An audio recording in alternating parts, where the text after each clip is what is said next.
Hi hello welcome back to my channel Ashwini మన kitchen blogs.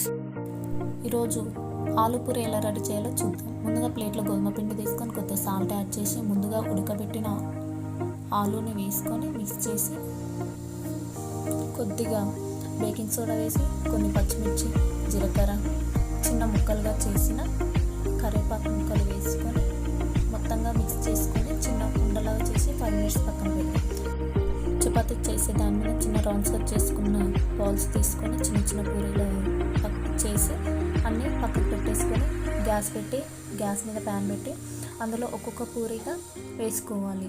Gas అనేది లో ఫ్లేమ్లో పెట్టాలి, లేదంటే పూరీలు మాడిపోతాయి. లో ఫ్లేమ్లో పెట్టడం వల్ల పూరీలు అనేవి చాలా బాగా పొంగుతాయి.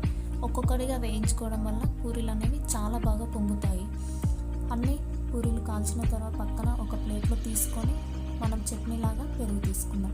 Healthy and tasty. Please do subscribe my channel.